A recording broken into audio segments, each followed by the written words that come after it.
सूत, आप सर्वज्ञ और महाबुद्धिमान हो। आपके प्रसाद से मैं बारंबार कृतार्थ हूँ। इस इतिहास को सुनकर मेरा मन बहुत प्रसन्न होता है। अब प्रेम बढ़ाने वाली शिव जी की अन्य कथा कहिए।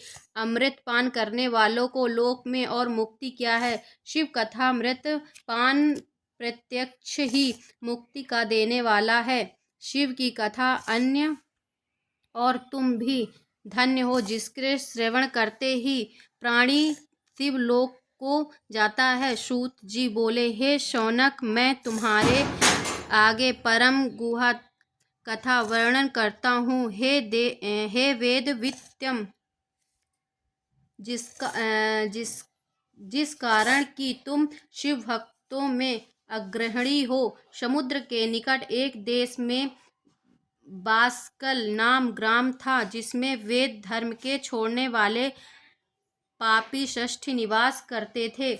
दुष्ट, दुर्विषयी, कुटिल, वृद्धि, निर्दय, जिहा वृद्धि, खेती करने वाले, शास्त्र बलवा ले पर स्त्री भोगी, खल वैराग्य रूपी अपने धर्म के हेतु को नहीं जानने वाले, वे पशु बुद्धि कुकथा श्रवण करने में ही प्रीति करते थे। कारण कि पशु बुद्धि थे। दूसरे वर्ण भी कुबुद्धि, अपने धर्म से विमुख थे। वे खल, सदा कुकर्म करने वाले विषयी थे। सब स्त्री कुटिल और पाप लास सावाली ईश्वरणी थी। व्यभिचारिणी, सतव्रत और आचार से हीन, खल, सदा कुकर्म करने वाले विषयी थे। सब स्त्री कुटिल और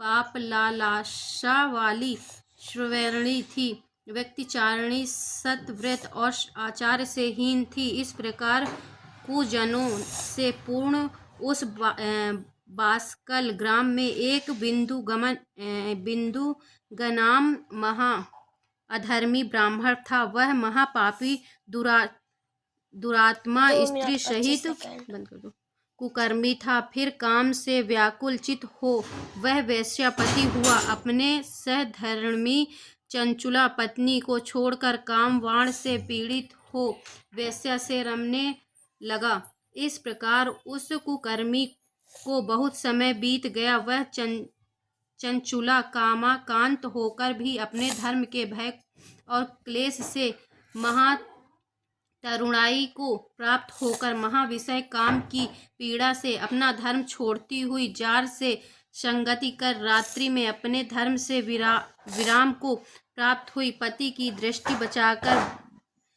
भ्रष्ट, शत्रु और कुमार्ग गामिनी हो रहने लगी। किसी समय वह दुराचारिणी अपने पत्नी को रात्रि के समय जार के सहित